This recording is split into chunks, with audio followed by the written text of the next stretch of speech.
First up today, I look back at the Free Southern Theater, born in 1963 to support and encourage the goals of the civil rights movement. Sonya Masingale tells us about a conference in New Orleans that tries to dispel some of the myths about Southern women. Closing out today's show, a bit of jazz featuring Lenny Marcus of Baton Rouge. I'm Rob Hinton. Those stories and more today on Folks. Everybody says folks, just plain old folks. Everybody just people all over the world.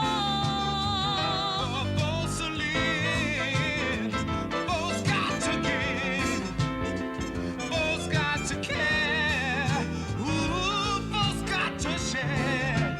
Our world is small, so very small. What touches one of all, ooh, touches us all. To stay alive, just to survive, folks got to be in harmony. Everybody just folks, just plain old folks, just plain old folks. Everybody just folks, everybody just folks, just plain old folks, just plain old folks. Everybody just folks.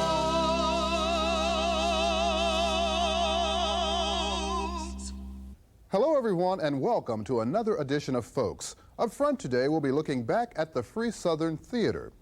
Now the Free Southern Theater was born during the height of the civil rights movement. Performers toured the South bringing theater to those people in areas who had none. The Free Southern Theater was formed in Tougaloo, Mississippi by 3 people. It existed from 1963 to 1980. We recently attended a conference commemorating the theater's existence and spoke to 2 of the founders of the group. The problems here weren't problems, strictly speaking, of the South. There were problems in the South that were unique in some respect, in their intensity, but they were problems of America. They went not to some little side path, but were built right into the fabric of the nation. And that meant that if we were going to stay here, if we were going to not make a lie of the effort to win some semblance of justice for black people, then we had to make commitments larger than the moment. There was a lifetime's commitment that you had to be talking about. And this meant, for me, the question of how to synthesize theater, which is what I plan to do professionally, and this political and social consciousness that the movement had presented me with. Met Gilbert, met Doris, started talking, and Doris said, "Why don't we make a theater?" I think if I'd known what I was buying into, I probably wouldn't have done it. There were a lot of voter registration, demonstrations, boycotts, etc., taking place, and we wanted to. We saw there were so many resources and so little being done in any area, and all of us were involved in the arts before we came to Mississippi. So we wanted to bring art and politics together, and we started thinking that there were a lot of young people who might be involved in theater, who had a lot to say but had no way of saying it, through a formal vehicle. We also saw that arts activities was a way to reach the people with political, educational, social, cultural messages. And so we just decided that we were talking and mulling around the idea of starting a theater, but a theater not just to present plays, but one that would be an umbrella for all types of arts activities. The major activity at Free Southern Theater was touring. As we said earlier, taking theater to those people in areas who had none. The theater received widespread support from black audiences throughout the South. Free Southern Theater staged numerous plays. One of the more popular productions was Where is the Blood of Your Fathers, written by John O'Neill. This is a photo from that production. The play was performed again recently by a touring group from the Black Liberated Arts Center of Oklahoma City. It's easy to see that the main thing that's been on our minds since the beginning of oppression was how to resist that oppression. To be free. Let the story unfold. Let it be told. People bought into, I think people are hungry. It's a historical piece. It concerns the 30 years prior to the Civil War and the role black people played in that time. Was it the case, we started doing the research with this question, is it the case that black people were sort of sitting on the levee waiting for the Robert E. Lee, squishing their feet in the Mississippi mud, waiting while the white folks decided if they could be free? Or did they play some significant role in the South in particular, and in general around the country? I certainly had the happy Negro image in the education that I received in high school and college, when it was discussed at all. And we found out in our research that blacks played a role which, if they had not played it, the Civil War might not have been about and focused in the liberation of slaves. It might have been fought on the economic issue and the slavery question left unattended in some way, although that would have been difficult. But nonetheless, blacks played an axial role in that thing. And that's what the play is about. And people are hungry for that kind of information. Here's a look at some of the other productions put on either for or by Free Southern Theater during its 17-year existence. Does Man Help Man, staged at Bethel Lutheran Church in New Orleans in 1966. Happy Ending, 1967. Hurricane Season, 1972. John O'Neill and Denise Nicholas and Pearlie Victorious. Roxy Rover, better known as Helen Willis in television's The Jefferson, in the River Niger. One of the theater's biggest problems, of course, was money. Although the actors toured the South, financial support in the early years came primarily from the New York area, from people who trusted the dream of Free Southern Theater. This picture was taken at a fundraising party in 1964 for the theater. The gathering included Paul Newman, Joanne Woodward, Robert Ryan, Diana Sands, Barbara Streisand, and others. Former tennis pro Arthur Ashe also helped out in fundraising efforts for the theater. Other big names involved with Free Southern Theater throughout its history were Brock Peters, who served as chairman of the theater's board at one time. Ossie Davis served as vice chairman, and Julian Bond, who chaired the fundraising committee. Yet in spite of all the efforts by these people and others, Free Southern Theater was unable to achieve permanence. O'Neill and Derby talked to us about the successes and lessons learned from Free Southern Theater. We hope that this material that's being generated will be useful to others who are laying and making plans and some who aren't even thinking about what is going to happen will be caught up in the next wave of movement, I think. The resulting spin-off cultural, theatrical, arts groups that were born as a result of their involvement with the Free Southern Theater or their exposure to the Free Southern Theater.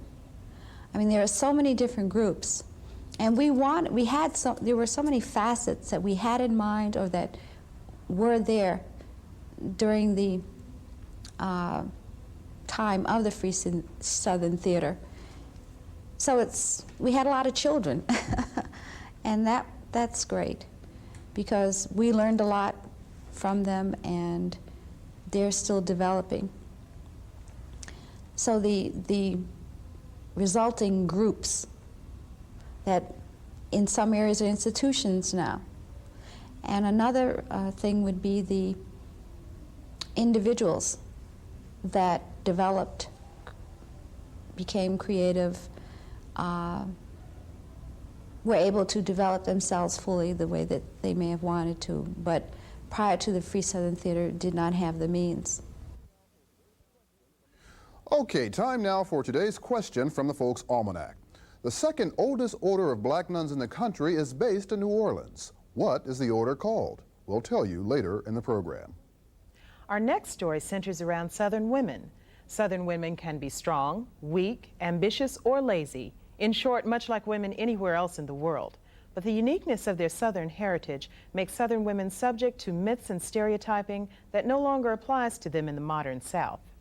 Recently, at a conference at Newcomb College in New Orleans, an attempt was made to dispel some of those myths once and for all. Mention Southern women, and most people picture women in hoop skirts under magnolia trees in full bloom and their loyal black servants who live only for Missy Ann and Missy Ann's children. No image could be further removed from the South that we know today. At an academic conference at Newcomb College called Southern Women, Portraits and Diversity, a group of concerned professionals set out to explore the myths about Southern women and celebrate their great diversities. Why attend a conference such as this? I thought it was an excellent opportunity for me to reflect with two of my friends who went to Spelman and at Atlanta University at the same time on age and stage. We went to school in the 50s, and we are approaching our 50s. And I thought it was a good time for us to talk together and reflect on what we had achieved. I'm interested in the conference because I teach at Mississippi University for Women, which is the oldest state-supported women's college in the country. And it was also involved in an important Supreme Court decision a couple of years ago to admit males. So we're at that university wondering about the future of women's education and the past. We're very interested in the past, what the women have gone through in terms of stereotyping and how they've responded to that, and where we can go in the future with regards to that. Well, I'm presenting information about the older midwives, that specifically about midwives in Louisiana. I've done several interviews of midwives from various parts of the state. I feel like the midwives are an excellent example of women who are not the typical Southern lady, that they entered one of the very few professions available or acceptable to women in the past. Because of the myths about Southern women, that we're dainty, fragile, fainting kinds of creatures, when actually we're very strong and have been strong and have a legacy of being strong. Beyond academic concerns, the conference participants expressed some major concerns for the welfare of women in general. Even now, when women have jobs sometimes the same as men are very comparable to men, if you look at the rate of pay, the woman's level of pay is always less. And that's a very serious problem, especially since we have so many female-headed households. And for the black community, at least 50% of the black children are being raised in single-parent households, and usually that single parent is a female. And we have what we call, the feminization of poverty. Women are still going to have to cope with the problem of balancing family interest, family responsibilities with their career interests and career responsibilities. Women have both of those avenues open. Deciding which to do, how to balance both, if they do both, that's going to be hard. It's still assumed that men will do both. Most men will marry and have careers, but it's still more difficult for women to make that choice. I think what's most important is that women be educated, not just in terms of skills that will enable them to participate in the workforce, but I think the development of a kind of consciousness that enables them to be psychologically free from the, I think, rather oppressive and patriarchal values that heretofore have defined the experience of women.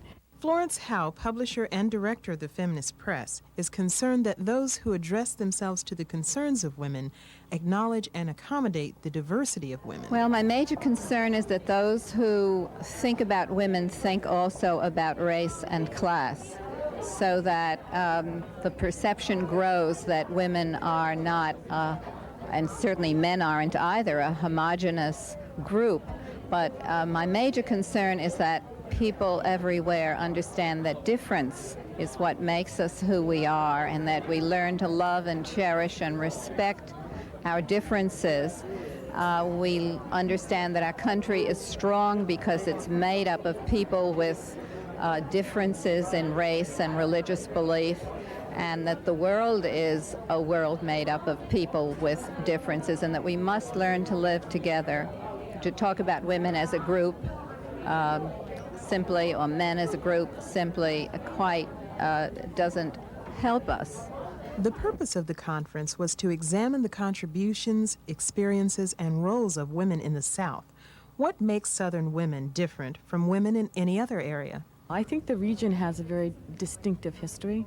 There is certainly an emphasis in Southern culture in general on the importance of place, on the importance of community, and on family life. And I think that Southern society is different from the Northeast and the West in the emphasis on tradition and continuity. Well, the diversity, it mirrors the diversity of the nation and the diversity of the world. The fact that a larger percentage of the population of the South is a black population. A large percentage of the population of the world is a black population. I can compare the South, the Deep South, and the Far West. And I do think that there is more alienation, more business orientation out in the West. You don't have time to do some things that we take for granted in the South that you must do before you get about your business. I think that's essentially a big difference that I feel, alienation. Do you feel being from the South is an advantage? Why, of course. I'm so nostalgic nowadays. Maybe it's because of my age. Definitely. There's a time in your life, I think, when you do go back to your roots, and you feel it's appropriate to do that if you feel good about yourself. You feel good about your beginnings. It's now time for another Folks Flashback. This week's flashback takes us back a year ago when we introduced you to a black trivia game entitled Rise and Fly. I was beginning to become concerned about my own two kids. I have a 10-year-old son and a 7-year-old son. And it came to my attention that they didn't know much black history. They knew about Martin Luther King and Benjamin Banneker and a few other people. But we have a very rich history, and I think I wanted my kids to know about that. And I was invited over to a friend's house to play Trivial Pursuit. And it occurred to me that none of the questions in that game really pertain to blacks. So I got the idea that if I could get a game that would pertain to blacks, my kids would learn by playing that. Our final story today features a young musician who is busy keeping the sounds of jazz alive here in Louisiana. His name is Lenny Marcus, and he can be found mostly in quiet bistros alone or with a trio, doing what he does best. Lenny Marcus is an enigma, a quiet pre-med student whose nimble-fingered piano work makes him a favorite around South Louisiana. Lenny grew up in a jazz household playing trumpet. His father, a piano-playing physician, and mother, who played upright bass, held weekly family jam sessions at their Washington, D.C. townhouse. We used to have Sunday parties, and every Sunday we'd invite all the great local musicians from Washington, D.C. area. And every Sunday we'd have these huge jam sessions. I was just this little kid absorbing all this music. And I didn't switch to piano until high school. Started playing a lot of piano. Just kept playing and playing. I came to Louisiana because I was recruited on the LSU gymnastic team, which is completely different from music, but I don't think it is. It's, to me, gymnastics is sort of like music.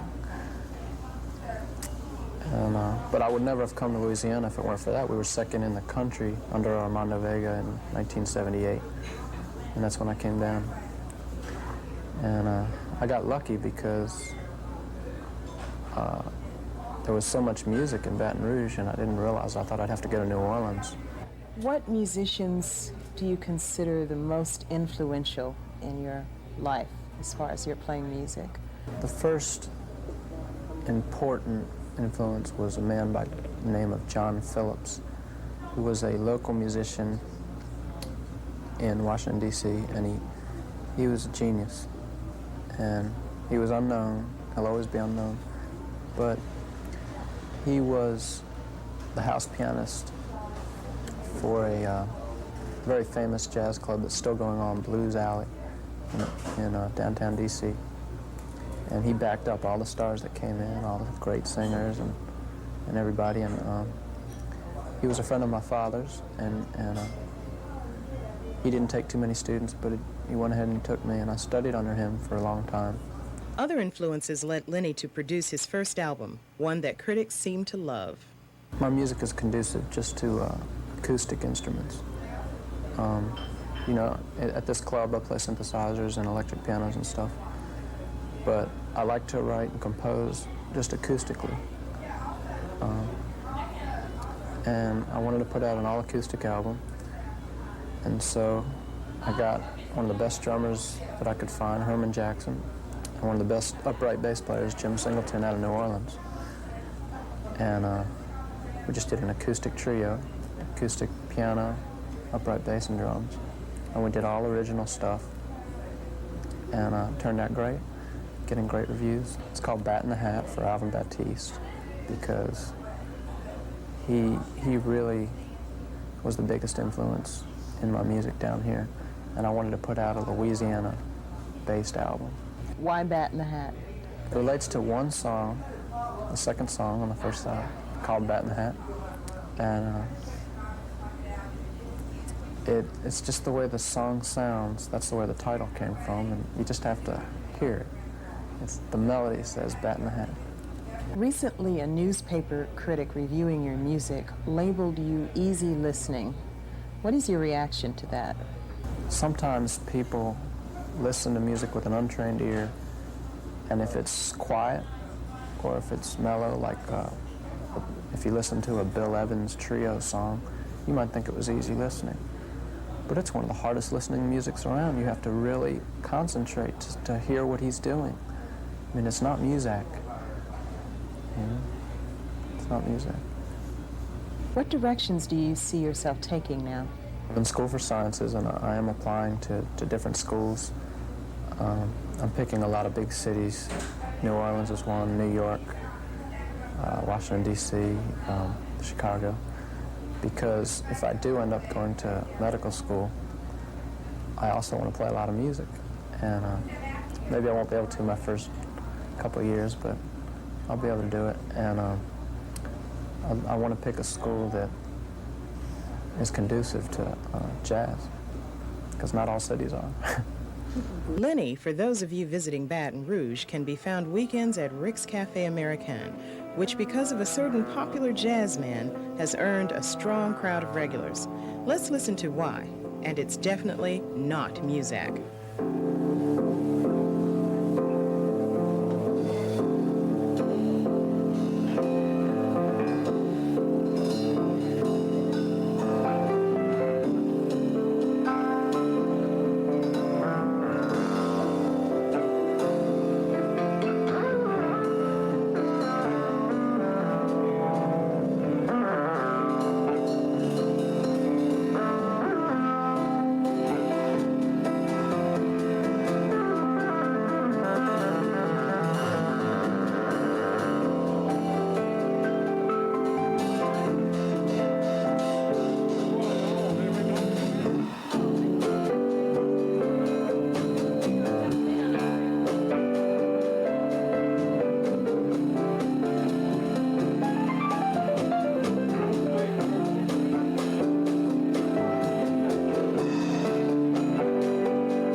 Time now to answer the question from the Folks Almanac.